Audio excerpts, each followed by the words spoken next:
Is a crime truly a crime? When you are backed into a corner with no way to save face, some people will tell you that there is still another path, but that path is committing a crime. Remember that? Committing a crime is never a choice to be proud of. Many people have surely heard this saying before, but today, I want to tell you a story that I personally witnessed, and I want to ask you something. Is committing a crime truly the only path when there is no way out? Warning: if you are not old enough, lack a firm stance, or have a history of mental health issues, this video is not for you.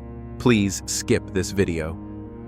5 years ago, I graduated from the Faculty of Law and took on my first criminal case helping a sworn brother. This case, even now, I still cannot forget.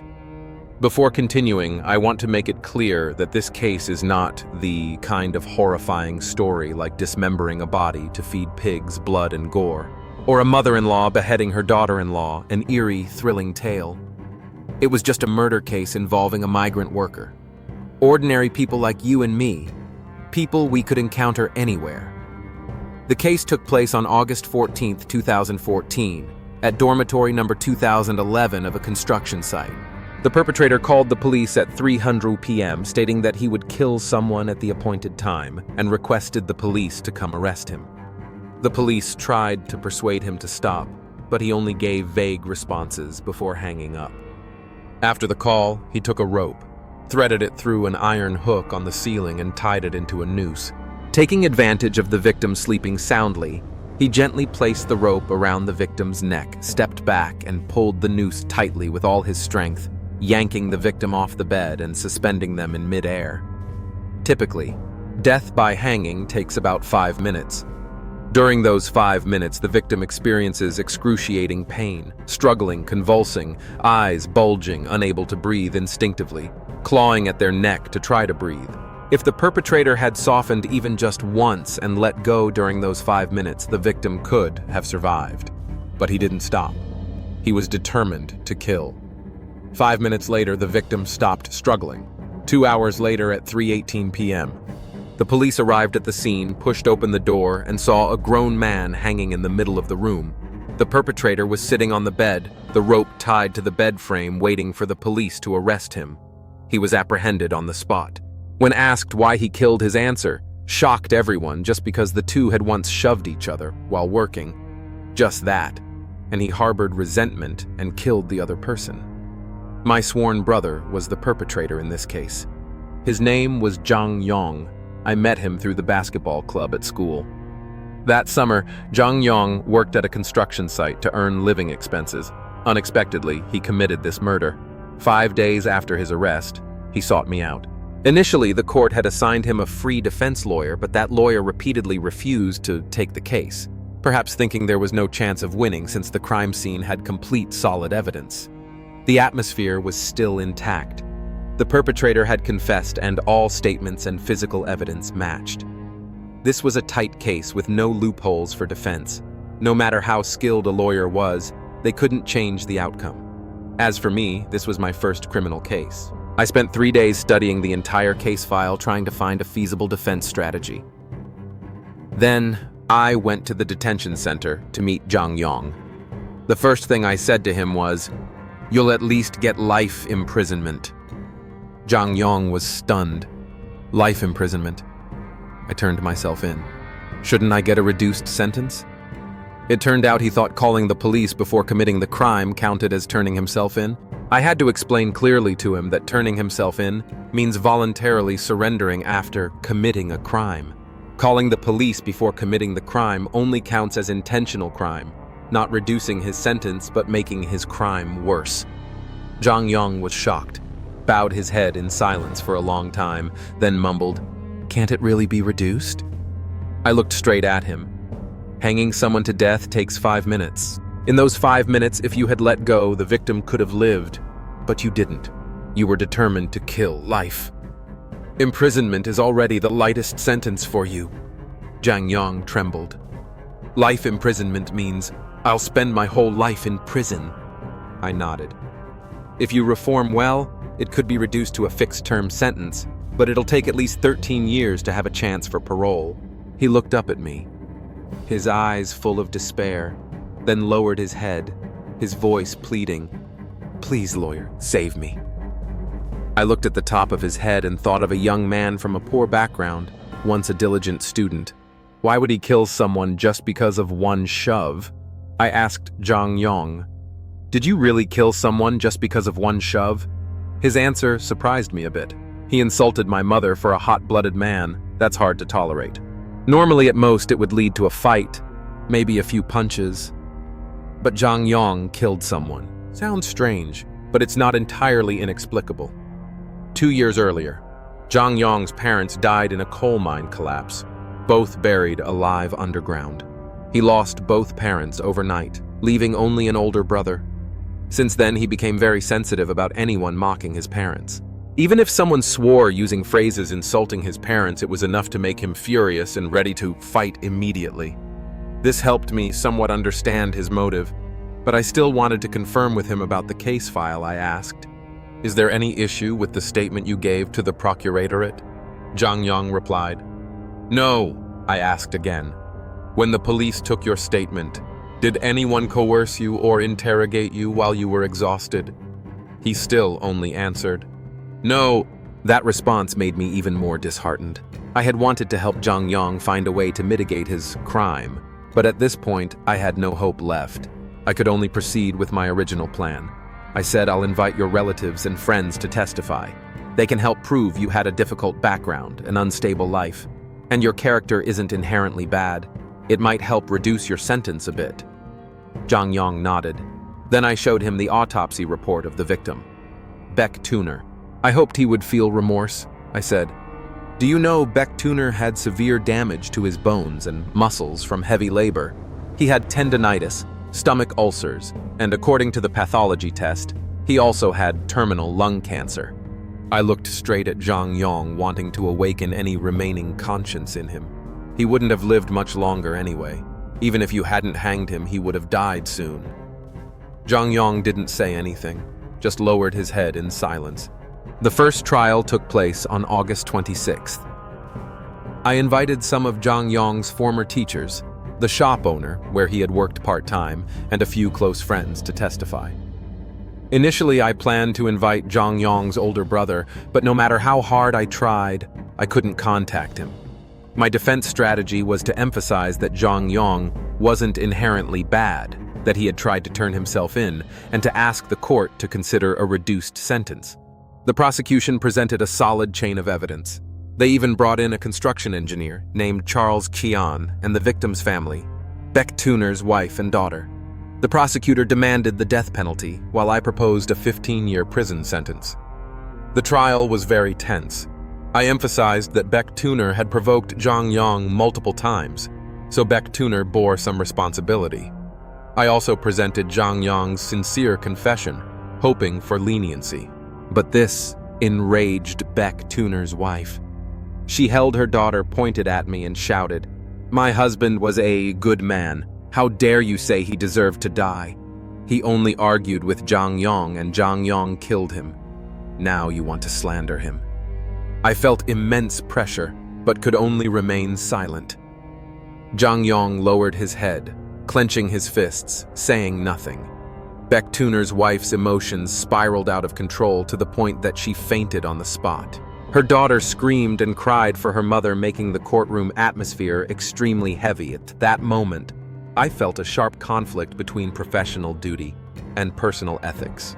The prosecution continued to emphasize that Zhang Yong had planned the murder in advance. They said that during the 5 minutes the victim was being hanged, Zhang Yong could have stopped, but didn't. They called it a calculated intentional murder with no remorse. One statement from the prosecutor left a deep impression on me. Anyone can harbor resentment, but if everyone dealt with resentment like Zhang Yong, the law would be nothing but a piece of scrap paper, and morality would be a mere facade. That statement completely dismantled my arguments. No matter how hard I tried, I couldn't change the trial's outcome. In the end, the court sentenced Zhang Yong to death. After the judge announced the verdict, Zhang Yong was escorted out of the courtroom by judicial police. He didn't struggle, only looked at me with empty eyes until he disappeared behind the door. I stood there completely bewildered. That afternoon, I went to the detention center to meet Zhang Yong. We sat across from each other in the visitation room, neither saying a word. My emotions were complex. I wasn't just his lawyer. I was someone he considered a brother. Imagine knowing someone and then they become a murderer. How would you face them? Part of me felt regret. Part felt anger. And part felt helpless, because I couldn't save him from the death penalty. We sat in silence for 5 minutes. Finally, Zhang Yong spoke. "I don't accept the death penalty. I want to appeal," I said bluntly. Every death row inmate has the right to appeal. The higher court might take up the case, but you need a valid reason. Without new evidence, the chances of the verdict being upheld are very high. I had reviewed many similar cases. For a case with such solid evidence, most appeals only prolonged the inmate's life by a few months. Surprisingly, Zhang Yong suddenly became agitated. He slammed his fist on the table, grabbed his hair, and kept repeating, "I can't accept death. I don't want to die. Death means there's nothing left." He didn't want to die, but Beck Tuner was already dead, and his family had lost a loved one forever. I only thought this in my mind, not saying it out loud. Suddenly, Zhang Yong turned to me, speaking urgently. "Don't tell my brother. Don't let him know." I frowned. "But he has the right to know." He stared at me, his eyes full of panic, then grabbed my hand tightly, lowering his voice, pleading, "Please, I beg you." There was something strange in Zhang Yong's eyes at that moment. It wasn't until the case concluded that I understood the meaning behind it. At the time, I thought he just didn't want his family to know he was a murderer, so I reluctantly nodded. "All right." I sighed and said, "Now, unless there's new evidence, the verdict can't be changed. As long as there's evidence, the verdict can be changed. Right?" Zhang Yong leaned back in his chair, hesitated for a long time, then gritted his teeth, slammed his hand on the table as if making a firm decision. "Lawyer, I want to retract my statement." Retract his statement, piecing together the solid evidence in the case file. I couldn't understand why Zhang Yong wanted to do this. I warned him. Zhang Yong, the entire interrogation process was recorded on video. There's no coercion, no signs of torture. All evidence points to you as the perpetrator. You can't just make up stories to appeal. He nodded. "Lawyer, I don't accept the death penalty because the person who wanted to kill Beck Tuner wasn't me. It was Charles Qian. Charles Qian." The name rang a bell. I was about to think more when Zhang Yong continued. "He was the project manager." After a few seconds of piecing together the information, I murmured, "Charles Qian, the project manager. The prosecutor mentioned him too." Zhang Yong looked at me, nodding slightly. "He paid me $2 million USD to kill Beck Tuner." I frowned. "Why? What's your connection to this?" He sighed, his voice bitter. $2 million USD. If I survived and got out of prison, I'd have that money. So I turned myself in, cooperated with the police, thinking I could get a reduced sentence. But now I'm sentenced to death. I can't get that money anymore. If I can't survive, I'd rather expose everything. Hearing this, I finally understood his reasoning. No wonder he reacted that way when I said that with good behavior. He could be out in 13 years. I lowered my voice, looking straight into his eyes. But if Charles Qian really hated Beck Tuner, he could have used his authority to fire him. Why kill him? He shook his head. "I don't know the full reason, but I guess Beck Tuner knew some secret. It seems he used that secret to threaten Charles Qian multiple times." At this point, I leaned back in my chair, frowning, rubbing my forehead. This case seemed more complicated than I thought. I thought for a long time, then asked, if that's true, Charles Qian could have staged a work accident to kill him. Why hire you? Zhang Yong answered straightforwardly. If Beck Tuner died during the project, it would halt construction for an investigation. That would affect the project's progress and the real estate company's profits. If it's delayed, they'd lose a lot of money. He paused for a moment, then continued. I guess Beck Tuner threatened Charles Kian multiple times. Charles Kian couldn't take it anymore, so he hired me to kill him. And I, with no standing in society, was used by him. I stared at him. If everything Zhang Yong said was true, he was just a pawn. He knew he couldn't escape legal punishment, so he turned himself in, hoping for a reduced sentence to collect the money when released. But in his initial statement, there was no mention of money, now knowing he faced the death penalty. He spoke up. I took a deep breath, speaking slowly. If we appeal now and prove Charles Kian hired you to kill, you might get a reduced sentence, maybe only 15 years to life. I submitted a request to retract Zhang Yong's statement to the court. Per procedure, the case would be handed back to the police for reinvestigation.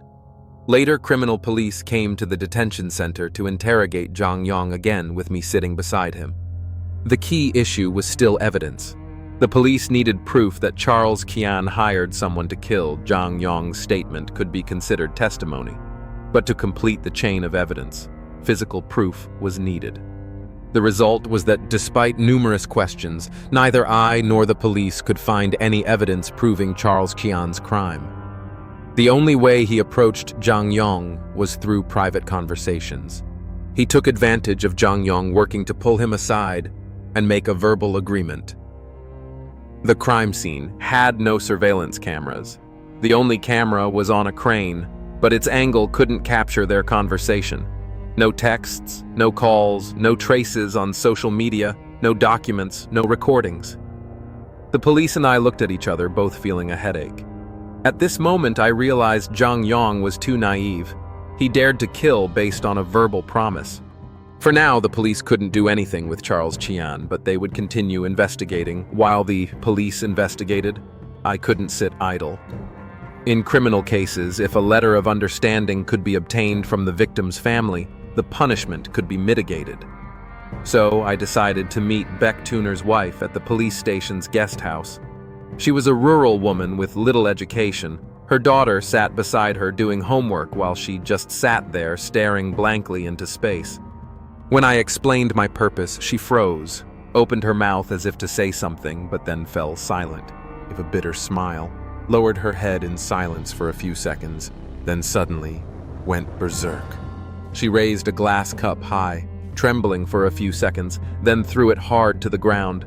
The cup shattered, making a loud noise in the quiet room. I flinched instinctively, raising my briefcase to shield myself, fearing she'd attack me, but she didn't. She burst into sobs. My child just lost her father. And you want me to write a letter of understanding? Do you know how I'm supposed to live? You want me to forgive the man who killed my husband? What right do you have to say that? She screamed. I had no words to refute her. If this were a TV drama, I'd be the villain. Worse, a despicable villain trying to get a letter of understanding from a widow without offering anything in return. I felt utterly contemptible, but as a defense lawyer, I had to do what was necessary. I took a deep breath, speaking softly. I'm very sorry about Beck Tuner, but as you've seen, Beck Tuner bullied Zhang Yong multiple times. That's the main reason this case happened. If you don't write the letter, he'll be executed. He's only 20 years old. I could feel her trying to suppress her anger. She stood up abruptly, grabbed my briefcase, and rushed to the door. I won't forgive him. He killed my husband, so he must pay with his life. How dare you come to see me? Get out. I'll never write a letter for him. Before I could say more, she picked up another cup, this time aiming at me. I quickly turned and ran. I didn't just visit Beck Tuner's wife once, but 7 times, yet she never met me again. Meanwhile, after investigating Charles Kian, the police found no evidence. Charles Kian managed a construction project in Tantan. He had no criminal record, no ties to criminal organizations. He was just a salaried employee, earning $600 to $500 a month. His assets included a car, an apartment, and savings totaling less than $2 million. The cash in his account was only $200,000, far from enough to pay $2 million to hire a killer. No text or call records, no social media traces, no documents, no footage of a meeting between him and Zhang Yong. When questioned by police, Charles Kian acted shocked, insisting he was just an ordinary worker with no grudges. He even countered, "If Beck Tuner was extorting me, where's the money? If I wanted to kill him, I'd need evidence of his threats, right?" The police hearing this could only stay silent. Based on all the information, there was no evidence linking Charles Kian to a murder for hire. After 8 days of investigation, the police closed the case. I continued pursuing the appeal, and the court officially held the second trial on September 5, 2014. The second trial had fewer attendees. Some of Zhang Yong's relatives were present, along with reporters, as the murder for hire element drew media attention. They awaited a sensational headline for tomorrow's news. This trial wasn't much different from the first, except the prosecutor reiterated the case details and added arguments, refuting Zhang Yong's claim that Charles Qian hired him. The prosecutor declared, "We've investigated all allegations regarding Charles Qian hiring a killer. The results show no physical evidence proving any agreement between Charles Qian and Zhang Yong. No documents show personal conflicts between Charles Qian and Beck Tuner. Based on the presumption of innocence, we request the court dismiss the allegations against Charles Qian and uphold the original verdict." As soon as he finished, the courtroom buzzed. Reporters were disappointed. They'd hoped for a murder for hire case, but no evidence meant no sensational story. Zhang Yong's relatives were furious, believing the police covered for Charles Qian, a manager with money and power.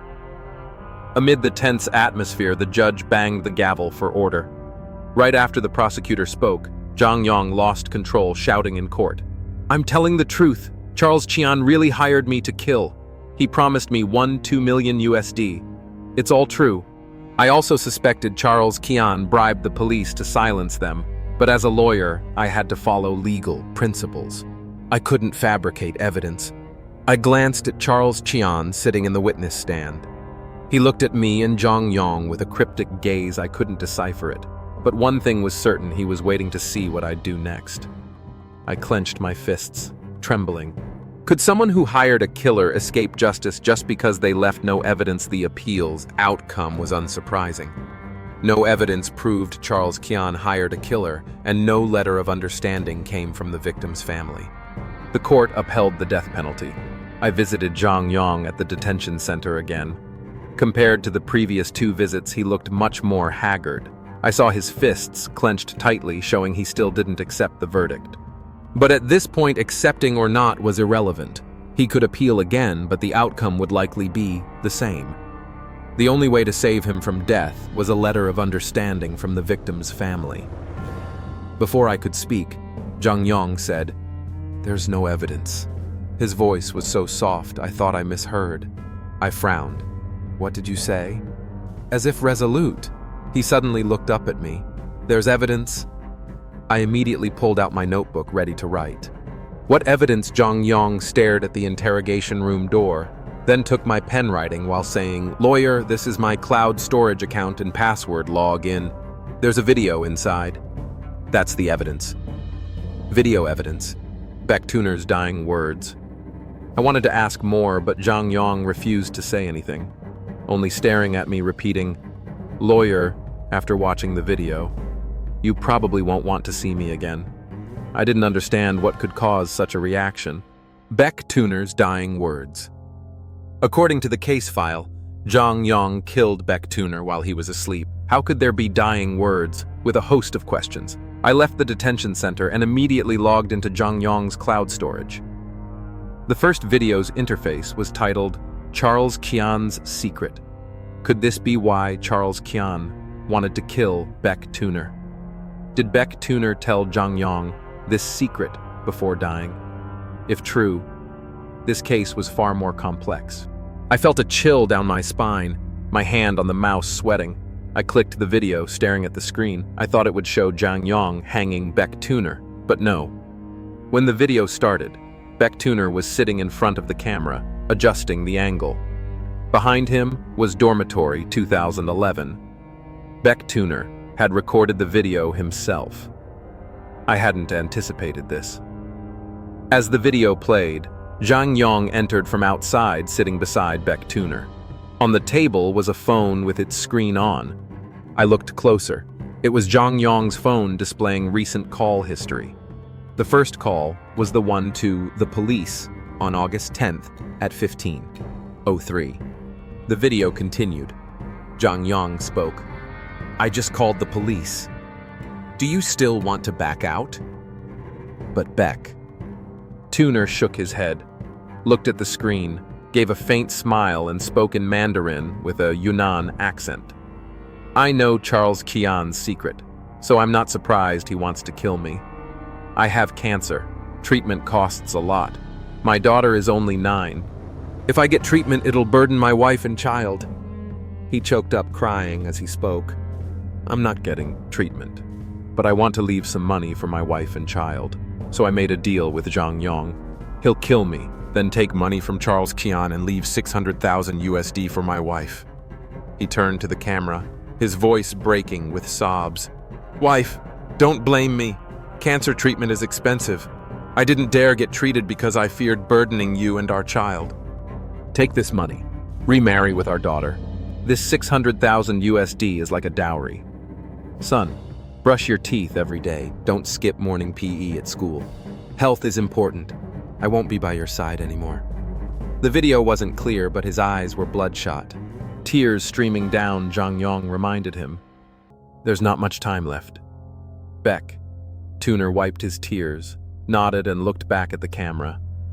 Speaking slowly. "Charles Qian, I didn't extort you for money. I'm just worried about my wife and child. But this money is what I told Zhang Yong to take from you, not what you willingly gave, so you can't kill me to silence me. Let me say this if I die, don't cheat on the money. Keep your word," he repeated. "If I die, you must pay. Don't force me to do something more extreme." After speaking, he reached out and stopped the video. The screen showed the recording ended at 15:06. So this was a contract killing. After watching, my whole body was cold sweat soaking my back. I never imagined Zhang Yong and Beck Tuner had an agreement before the killing. Beck Tuner agreed to be killed for 600,000 USD for his family. If this video was evidence, Zhang Yong could escape the death penalty. Legally, a contract killing carries a much lighter sentence, possibly 3 to 10 years compared to death. But at this moment, I was more concerned about something else. I copied the video to my phone and rushed to the detention center. This time, Zhang Yong didn't dare look at me, only asking softly, "Lawyer, have you given the evidence to the police?" I shook my head and asked back, "Why didn't you bring it up earlier?" He couldn't find a convincing reason, but the truth proved I had overestimated him. Zhang Yong lowered his head, mumbling, "At first, I didn't think I'd get the death penalty, so I accused Charles Qian, hoping to escape death. But the verdict stayed the same." He continued, ashamed. "I knew accusing Charles Qian would offend him. The 10 million USD was as good as gone, but I wasn't willing. I wanted to live, so I planned to use this video to extort him for the money that's mine." I was stunned, pointing at him, too angry to speak. Even now, he was still thinking about money. "Lawyer." Shut up," I shouted. "Do you realize you killed someone? Do you understand what you've done?" I felt my entire worldview collapse. I yelled, "You killed for money. You have no remorse. You still want to extort others. What more do you want?" "Lawyer." I turned myself in. "You didn't turn yourself in. You were just trying to reduce your sentence. You're not remorseful. Even when I asked about this video, you didn't want to reveal it. You just wanted to use it to get back at Charles Qian." The more I spoke, the angrier I got. I kicked the chair hard. It flew 3 to 4 meters, crashing into the wall with a loud bang. The guard stepped in. "What are you doing?" I calmed down, slightly, took a deep breath and said, "Sorry, I got a bit emotional." The guard gave me a cold look, said, "This is a detention center. Watch your behavior," and left. I picked up the chair, sat back down across from Zhang Yong and said, "I'll submit the evidence to the procuratorate." The case will definitely be reinvestigated, but this evidence isn't enough. If you want to accuse Charles Qian, you need to tell me his secret." After hearing this, Zhang Yong showed no expression, but tears fell dripping onto the table. His voice was almost despairing. "Lawyer Beck, Tuner never told me that secret." I frowned tightly. Perhaps no one noticed, but this secret was the only hope to convict Charles Qian. Yet Zhang Yong told me. Beck Tuner never revealed it. I lost control again. He didn't tell you. I don't know. Maybe he was afraid I'd be in danger if I knew. You recorded this video. Wasn't that dangerous? A jewel is guilty because it's precious. If Charles Qian sees this video, he won't believe you know nothing. I didn't think about that. Hearing this, I was both angry and helpless. Thinking back, it made sense. When recording the video, Zhang Yong was about to kill. He might not have thought that far, but as I thought deeper, cold sweat broke out again. At the time, I was just a young lawyer with no standing or connections, so I always worked cautiously to avoid offending powerful people. But this case had put me in a life-threatening situation. I'll explain simply. If I submitted this video, even if the evidence wasn't strong enough to arrest Charles Qian, Zhang Yong would likely escape the death penalty, possibly serving only a few years before release. Then Charles Qian wouldn't rest easy. He'd be on guard day and night, fearing Zhang Yong knew his secret, fearing Zhang Yong would extort him, fearing Zhang Yong would reveal it. So he wouldn't let Zhang Yong live after release. He'd find ways to kill Zhang Yong just as he did Beck Tuner. But that wasn't the scariest part. Zhang Yong had just said, "A jewel is guilty because it's precious." I realized this applied to me too. I was Zhang Yong's lawyer, the only one besides him who knew about this video. Charles Qian might even suspect I knew his secret, as Beck Tuner's dying words in the video might contain it, so he wouldn't leave me alone either. Thinking this, goosebumps covered my body. A nameless fear surged within me. Zhang Yong looked at me suspiciously. "What's wrong?" I turned to him, frowning, and asked, "Aren't you afraid?" He gave a bitter smile. "With this evidence, I won't get the death penalty." "What's there to fear?" I stared at him, asking slowly, "Aren't you afraid Charles Qian will kill you?" This time, Zhang Yong froze. His face twitched, and I saw clear fear in his eyes. "Yeah, you're right. Charles Qian will kill me." His reaction was like a sharp thorn piercing my heart. At that moment, my mind felt an overwhelming discomfort, as if something invisible was pulling me down. As a lawyer, I had to stay one step ahead in every case, but this time I was like a boat lost in fog, unable to see any lighthouse. I grabbed my things and silently left the interrogation room. I didn't immediately submit the video to the police. Instead, I returned home alone, locked the door, drew the curtains, turning my room into a pitch-black space with no light. I curled up on my bed, trying to recall every detail of the case. I asked myself, this case started as a simple murder, so why did it become so complicated, from intentional murder to hired killing, and now a contract killing? It felt like I'd never touched the truth. The truth was being hidden by someone I thought carefully about everything that had happened, and realized something strange. Every turning point in this case was created by Zhang Yong. He called the police, making it a clear murder case. He retracted his statement, dragging Charles Qian into it.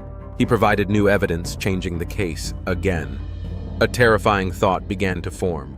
What if Zhang Yong had been deceiving me from the start? I could still escape this case. If I got out, whether this secret was buried with Beck Tuner or not, wouldn't concern me anymore. I couldn't let Charles Qian target me. The idea of abandoning Zhang Yong's defense started to take shape. To do so, I went to the court intending to request withdrawal from the case because Zhang Yong had repeatedly withheld evidence.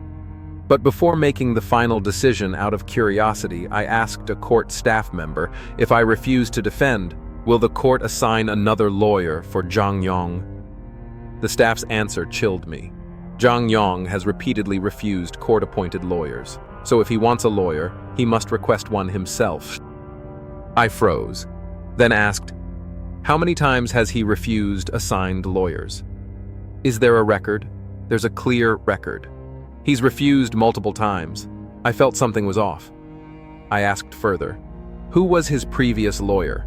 "Lawyer Tom Miller from Chin Luat Law Firm." I immediately went to Chin Luat Law Firm to meet Tom Miller.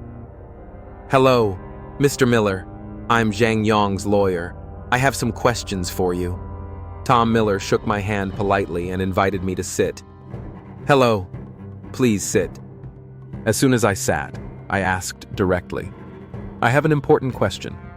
Did Zhang Yong actively refuse you, or did you discuss with him before he decided?" Tom Miller looked at me, not hiding anything. "He actively refused me." "What did he say?" "From the start, I approached him multiple times to discuss, but he refused me. To be sure, I confirmed." "Did he say you couldn't defend him for personal reasons?" Tom Miller shook his head. "No. I met him multiple times, and each time he directly told me to leave, saying he didn't need a court-appointed lawyer." That answer left me stunned. I hadn't expected this. I bowed my head. "Thank you for clarifying." Then I left the law firm. On the way back, I kept piecing together all the events Charles Qian wanted to kill. To keep a secret, Zhang Yong wanted to kill for money. Beck Tuner willingly died for money for his family. It all made sense, but why was Zhang Yong so insistent on choosing me as his lawyer? I couldn't let this suspicion linger. I decided to go to the detention center to confront Zhang Yong directly. I hadn't officially withdrawn from the case, so I could still meet him as his lawyer. As soon as he saw me, Zhang Yong asked, "Lawyer, have you given the video to the police?" I shook my head. "Not yet." He looked disappointed, asking, "Why not?" I didn't answer immediately, just looked at him and said, "I met lawyer Tom Miller." Zhang Yong went silent, his eyes briefly darting left as if calculating something I said coldly. "Don't lie anymore. No lawyer negotiated with you multiple times. You actively refused them." Sweat began to bead on his forehead. There was no doubt Zhang Yong was lying. Finally, after some back and forth, he sighed, as if giving up on hiding. "Lawyer, you're right. I lied to you." "What did you hide from me for the first time in my life?" "I craved the truth so badly." Zhang Yong looked at me, his eyes growing resolute. "Lawyer, I want you to terminate the defense contract." What I was completely confused, but Zhang Yong showed no hesitation. He stared at me, saying seriously, "You're no longer my lawyer, so you have no right to ask me anything." With that, he stood, signaled the guard to take him away. I wanted to stop him, but it was too late. Before leaving, he glanced at me, saying reluctantly, "If you want the truth, wait for the trial." Then he bumped my shoulder and left the interrogation room. Zhang Yong had fired me. He was definitely hiding something. Could it be the secret Beck Tuner mentioned? I didn't know. I could only wait for the third trial for answers. On September 17th, 2014, the third trial, I sat in the audience. Compared to the previous two trials, the courtroom was packed, mostly reporters. I saw a new lawyer in the defense position. Zhang Yong had rejected me, but accepted a court-appointed lawyer. This lawyer had no intention of defending, just sitting silently.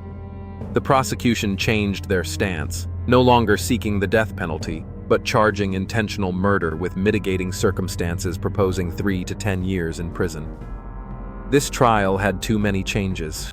Beck Tuner's wife, after watching the video, sobbed uncontrollably, then directed all her anger at Charles Qian, who sat in the witness stand. Charles Qian's forehead was drenched in sweat, but he still looked puzzled. Of course, the video only proved the agreement between Zhang Yong and Beck Tuner, not enough to charge Charles Qian. So he remained a witness under questioning, not yet a defendant. Still, reporters kept writing. The case's constant twists were sure to make front-page news.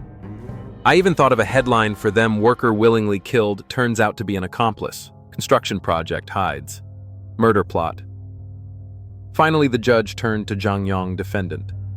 "What secret did Beck Tuner tell you in the video?" I focused all my attention on Zhang Yong because he'd previously said, Beck Tuner didn't reveal the secret, but this time his answer was completely different. He said, "Charles Chian once killed a worker." The courtroom erupted. Reporters scribbled furiously, the audience buzzed, and Charles Chian stood shouting, "You're slandering! B!" The judge banged the gavel. "Order defendant, explain clearly." Zhang Yong nodded, then recounted in detail. After the Lunar New Year, a group of workers returned to the site. During construction, due to rain, a worker slipped and fell into an unfinished building foundation pit. A steel bar pierced through his body. Charles Chian, seeing too many people at the scene, feared an investigation would delay progress and affect compensation costs. So he ordered cement poured into the pit, burying the worker alive. "This is the secret," Beck Tuner told me. After Zhang Yong spoke, the courtroom fell into shock again. I frowned, feeling something was off. Why didn't Zhang Yong tell me this from the start? Why wait until the trial to reveal it? As I was thinking, Charles Chian panicked. He stood pointing at Zhang Yong, shouting, "You're lying. That retail building was completed last year. How could someone be buried this year?" Zhang Yong calmly looked at him and replied, "Then I remembered wrong. Anyway, that person is dead and buried in the foundation." Hearing this, Charles Chian grew more agitated, stammering, trying to refute, but only muttering meaningless curses. Reporters busily took notes while Zhang Yong quietly looked at me. I looked into his eyes, feeling the truth was slowly surfacing. Then he turned to the judge, continuing, "This secret isn't hard to prove. Just search the foundation area. If a body is found, it'll prove that I, Beck Tuner, and Charles Chian all told the truth." As soon as he finished, Charles Chian lost control. He pointed at Zhang Yong, screaming, "What do you know? Shut up!" Before anyone could understand what he meant, he suddenly leaped from the witness stand toward Zhang Yong. The police reacted quickly, restraining Charles Chian and pinning him to the floor. Charles Chian was definitely guilty. Without that incident, he wouldn't have reacted so strongly, but I still didn't understand one thing he said. "What do you know? Shut up. Don't bring that up again." What did Charles Chian know? The trial ended without a verdict. Charles Chian was detained and the procuratorate would reopen the investigation. They'd search the site for the body. If found, Charles Chian would be charged. After the trial, I wanted to meet Zhang Yong, but he refused. I was no longer his lawyer. To know the truth, I could only wait. On September 27, 2014, the fourth trial. On the way to the court, I saw a large group of reporters gathered outside. As soon as they saw me, they recognized me. Some even tried to call me back. "Look, Zhang Yong's lawyer. Interview him." A swarm of reporters rushed toward me with microphones and cameras. I was so scared I ran straight into the courthouse, not daring to look back. Thinking back, maybe I should have taken the interview. It could have made me more than an unknown lawyer, but in another way, this case had become so sensational, it drew nationwide media attention. Almost everyone wanted to know the final outcome. I entered the courtroom as the trial began. I found a corner seat and sat quietly. Then I noticed something strange. There were two people in the defendant's dock, Zhang Yong and Charles Chian. What did this mean? It meant the field investigation had results. The worker's body Zhang Yong mentioned had been found, and with Beck Tuner and Zhang Yong's statements, Charles Chian was officially in the defendant's dock. I looked at Charles Chian. He looked like a man who'd lost all hope. Even his gaze at Zhang Yong had changed. It's hard to describe, but if I had to, I'd say it was like the fear of a man seeing something indescribable beyond his comprehension. As the prosecutor began reading the indictment, all eyes were on them. But at that moment, Zhang Yong suddenly spoke, looking at the judge. "I want to retract my statement. I didn't kill anyone." That statement was like a bomb exploding in the courtroom. The judge and jury were stunned. This was the third time Zhang Yong changed his statement. The first two times he only added new evidence, but this time he denied the entire case, claiming he didn't kill. As his former lawyer, Even I was thrown into confusion, but recalling everything, I wasn't too surprised. He'd done this before. The judge asked sternly, "Do you have evidence?" At the word evidence, Zhang Yong gave a faint laugh, muttering something. Sitting in the corner, I could see his lips clearly. I read silently along with his lip movements. It was just 6 words. Evidence. It's always about evidence. I didn't understand the meaning. But he immediately made it clear. He looked at the judge, saying loudly, "I have Beck Tuner, cloud storage account and password. Please log in. There's evidence proving I didn't kill." The entire courtroom was shaken. The judge immediately ordered access to the account. The video was sent to the prosecutor and judge for review. I didn't know the video's content, but I saw the judge remove his glasses, cover his eyes, and turn away as if unable to watch further. What could make an experienced judge react like that? I looked at the prosecutor. His face was heavy, his upright demeanor suddenly incomprehensible. After watching, everyone in the court just looked at each other, silent. Finally, the judge announced a 20-minute recess. I need to discuss this evidence with the prosecutor. The courtroom fell into confusion. What evidence could cause such a reaction? Why pause the trial to discuss? I instinctively looked at Zhang Yong. He was looking at me, a faint smile on his face, as if saying, "It's almost over." 2 months had passed. I'd followed this case for 2 months, but those 20 minutes felt like a lifetime. After 20 minutes, the trial resumed. The judge returned, sat down, looked at Zhang Yong and asked, "Defendant, do you have any other evidence?" Zhang Yong looked at the judge, shook his head. "No more." The judge put his glasses back on, stared at him and asked, "I want to know why you did all of this." That was exactly what I wanted to know. I stared at Zhang Yong, awaiting his answer. He looked at the judge, then bowed deeply, speaking slowly.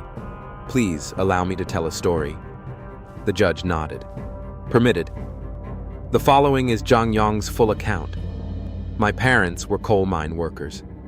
A few years ago, they died in a mine collapse, but the mine's compensation was never paid. My older brother Zhang Bin and I had to fend for ourselves with no education and burdened by mounting debts. My brother chose to work as a construction worker. His salary wasn't high, but it was enough to support me and pay off some debts. That year-end, he said he'd come home for the Lunar New Year. He stayed until the 7th day, left me some money, and returned to the site. Before leaving, he said the project there was just completed and he was looking for new work, so he'd stay a few more days to earn extra money. No one expected that would be the last time I saw him. Afterward, I returned to school. During that semester, I heard nothing from him. At first, I thought he might have lost his phone, but then his number was cut off for unpaid bills. Later, it became a non-existent number. That's when I felt something was wrong. During the summer break, I followed the little information I had to find where he worked. But when I got there, I couldn't find him. I didn't dare draw attention, so I applied to work as a temporary worker, under the pretense of earning summer money, secretly searching for clues. I asked workers around, but no one knew my brother. I sneaked into the company office to check personnel records, but most workers there were undocumented. Though over 70 workers were on site, only 20 had valid contracts. Over 50, others had no labor contracts. When I started suspecting, I met Beck Tuner. I saw him wearing my brother's shirt. I recognized it immediately. A long-sleeve shirt my brother once wore, but one sleeve was singed by a heater, so he cut both sleeves, turning it into a short-sleeve tee. That shirt was unique. I grabbed Beck Tuner, asking why he had it. He looked at me for a while, then said simply, "Someone left it behind." I picked it up in the dorm. I felt something was off, so I pressed him. After much questioning, Beck Tuner looked at me with concern and told me the truth he knew. On the 9th day of the Lunar New Year, workers started returning to the site. My brother left home on the 7th, so he should have been at the site by the 8th. But no one saw him that day. There were few workers then, but due to project deadlines, they had to rush some tasks. At dawn on the 10th, Beck Tuner returned to the dorm and saw 2 other workers who'd returned earlier. They were covered in mud, sitting on chairs. the floor littered with fresh cigarette butts. Beck Tuner asked what happened. One of them took a deep drag, exhaled and said heavily, "The snow hasn't fallen much, but it's buried too deep." The next day, all workers from that night shift were transferred to another site. Since Beck Tuner wasn't there at the time, he wasn't transferred. Before leaving, those workers took my brother's belongings, saying he was transferred with them. But they forgot to take his clothes hanging on the balcony, so Beck Tuner took and wore them. That's all, Beck Tuner told me. Putting all the clues together, both Beck Tuner and I felt something was wrong. He lit a cigarette and said, "Could your brother have died at this site?" I immediately refuted. If he died, there'd be a report. But Beck Tuner just looked at me saying slowly, "This site is chaotic. There are tons of undocumented workers here. No contracts, no insurance, no papers. Sometimes when someone dies, they just bury them on the spot. If it leaks, the project halts for investigation, delaying progress and costing huge compensation. So instead of taking losses, why not silence those who know and act like nothing happened?" Those words shook me to my core. I wanted to find those workers to ask, but Beck Tuner said they were undocumented with no contact info to confront the site manager. But if this place had killed to keep secrets, wouldn't I be the next? If I asked too much. After careful thought, I decided to go to the police. I brought Beck Tuner to the station and explained my suspicions. But the officer only said, "Without a labor contract, we can't prove Zhang Bin worked there. Even if we could, it only proves he worked there. Based on Beck Tuner's description, your brother might have moved to another site with the others." All we said was speculation, with no evidence he was killed. At most, the police could visit the site, but without evidence, they couldn't halt construction for an investigation. After multiple discussions, the police gave the same conclusion. You can report him missing, but there's no evidence he was murdered. I went to the station multiple times, but always got the same answer without evidence. It's just a missing person case. But this time I learned the police have a tracking system for ID cards. Whenever an ID is scanned for verification, it's logged. But when checked, the police said my brother's ID hadn't been used in the past 6 months. Still, this didn't prove he was dead. I had no other choice. So I turned to newspapers and TV, hoping they'd report the case. I contacted many reporters, but their answer was always, "You're just suspecting, but you have no evidence. We can't risk our credibility." I thought if the media wouldn't report, I'd speak out on social media. I posted a long article on Weibo, but it was deleted in 15 seconds for violating community guidelines. I edited and reposted, but it was deleted again in 15 seconds. No matter how many times I tried, all posts were gone in 15 seconds. Eventually, my account was banned. In my 20-plus years, I never imagined speaking out could be so hard. If my brother simply moved to another site, why was his phone cut off unpaid for 6 months? If he just moved, why were his belongings taken by others? If he just moved, why hadn't his ID been used in 6 months? My brother might have been buried alive at that site, but I had no evidence. No one would help investigate. All I wanted was to find my brother, even if he was dead, just to recover his body for burial with our parents. Was that too much? I stood under the sun but felt like I was in a vacuum. I wanted to scream, but no place could echo my voice. I continued working at the site, waiting for a chance to find more evidence. I worked from August but found no clues. Then Beck Tuner approached me asking, "If I help you find your brother, how much will you pay me?" That question silenced me. My parents' accident compensation was never paid. Now Zhang Bin was missing. I really didn't have much money. "I don't have money," I said. "Beck." Tuner waved it off. "You and I both believe Zhang Bin was buried at this site. If I help you find him, the police will step in and there'll surely be compensation. How much do you think it'll be?" I didn't know. "I've calculated," he said. "If it's deemed a work accident, the compensation will be 800,000 USD, plus another 400,000, totaling 2 million. If he was murdered instead of an accident, the compensation could be higher." "I don't understand what you mean." He showed me a medical report diagnosing terminal lung cancer. Then he said, "I smoked too much. This disease will kill me." The doctor said, "Treatment costs millions, so I gave up. I want to earn money for my wife and child before I die." I frowned. "You mean, I'll help you find your brother. In return, when you get the compensation, give half to my wife and child." "But I'm not even sure he was buried here." Beck Tuner shook his head, about to light a cigarette, but remembering his cancer, threw it away. "I once thought of climbing a scaffold and jumping to my death. But learning about your brother, I realized if I died here, my wife and child might not get compensation. They might bury me like your brother. So I changed my mind." "What are you going to do? If this doesn't blow up, you'll never find your brother." "I'll help you." "How?" "I'll accidentally get hit by a car at the site, then you bury me. If I die here, there'll be evidence. The police will investigate and they'll find your brother. If we do that, I'm afraid I won't make it out of the site." "True, but if this blows up, the construction company can't hide. They may not know where your brother is, but they'll know what happened." Beck Tuner was betting the project couldn't hide the truth forever, but he absolutely couldn't say it outright. I took a deep breath. Let me think. The ultimate goal was to force a police investigation of the site. I needed a valid reason for them to act. I thought all night. How to make this big enough without other workers noticing. How to ensure the company couldn't react immediately, letting the police investigate. How to pull the whole project into it. After careful consideration, I realized there was only one way. Create a fatal accident, right here. Beck Tuner and I prepared this plan for 10 days. I rehearsed his death process at least 10 times. Use Beck. Tuner's death to draw police attention. Retract my statement in the first trial to pull Charles Kian into the case. Retract again in the second trial to make the police investigate Charles Kian. Retract in the third trial to make them investigate the site.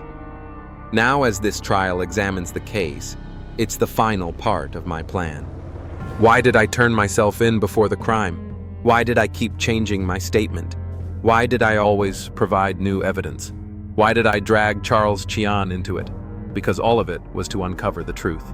After Zhang Yong finished his story, the courtroom fell into absolute silence. If anyone was most shocked, it was me. As his defense lawyer, only now did I learn the full extent of what he'd endured. I couldn't believe he'd planned so meticulously a dangerous and profound plan. All my previous doubts were resolved at this moment. There was no doubt Zhang Yong achieved his goal, step by step. He led the police to investigate the site and finally found his brother's body.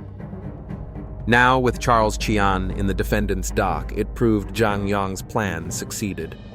No wonder Charles Chian's gaze at Zhang Yong was filled with fear. Zhang Yong's calculations were flawless. He wasn't just the planner, but executed it with precision, without a single mistake. Even I was just a part of his plan. But I wasn't afraid of him. I only felt guilty for not understanding him earlier. The judge and jury looked at each other, speechless. The prosecutor took off his glasses, rubbing his eyes as if trying to process the truth. Even the noisiest reporters put down their pens, lost in thought. Everyone looked at Zhang Yong, only now realizing how unique his situation was. I finally understood the meaning of his muttered words. Evidence. It's always about evidence. This so-called evidence forced Zhang Yong onto this path. Without evidence, the police couldn't help. Without evidence, the media couldn't help. Without evidence, he was trapped in a vacuum, his voice unable to echo anywhere. I always believed evidence was the most important thing in law. I still do, but Zhang Yong's story showed me that without evidence, even if the truth exists, it'll never be seen. He suspected this from the start. If someone had been willing to help him find evidence, he wouldn't have had to go this far. The judge initially shook his head lightly, but the more he thought, the harder he shook. What a tragedy, a societal tragedy. The police weren't wrong, the media weren't wrong, the networks weren't wrong. Everyone did their duty, yet he had nowhere to voice his grievance. At this point, the prosecutor stood, asking Zhang Yong. In the third trial, You said a worker was buried in the retail building's foundation. We know you deliberately led the police to investigate, and you succeeded. They found your brother's body, but he wasn't buried in the retail building's foundation, but in phase 1 of the project. Charles Qian confessed everything. Hearing this, Zhang Yong burst into tears. He knelt in court as if finally ending 4 days of torment. But the trial wasn't over. There was still a crucial part, the verdict for Zhang Yong, though his goal was only to find his brother, and he and Beck Tuner had agreed on the killing murder was still a legal violation. What everyone cared about most now was Zhang Yong's final sentence. The judge slowly put on his glasses, stood, and declared, "The latest evidence provided by the defendant has been verified as authentic." The 5-minute video was recorded at 15:06, just 5 minutes after the previous video ended. In it, Beck Tuner set up the recording device himself, then stood on a chair and hanged himself. During this, Zhang Yong neither stopped nor urged him. Legally, this doesn't violate the law.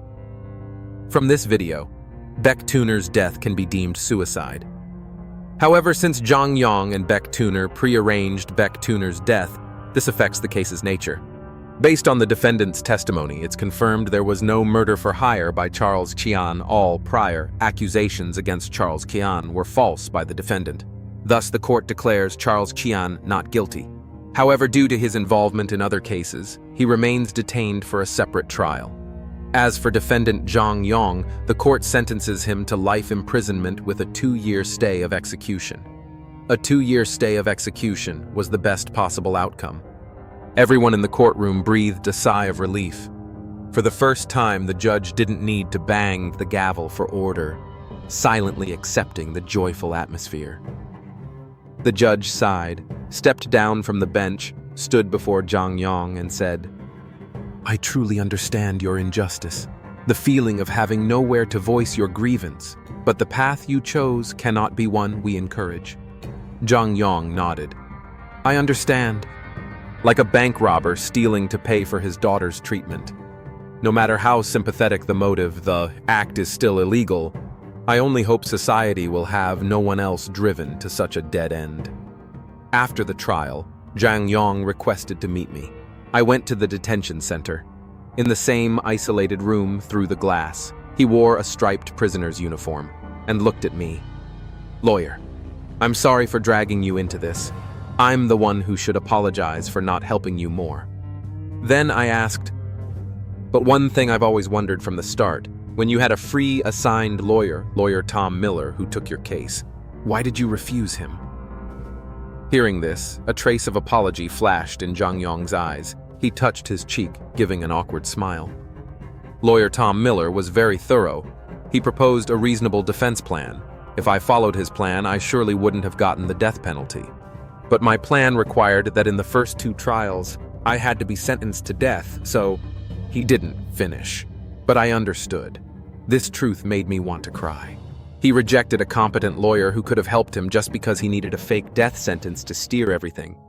If he'd had a skilled defense lawyer from the start, his plan wouldn't have gone as he orchestrated.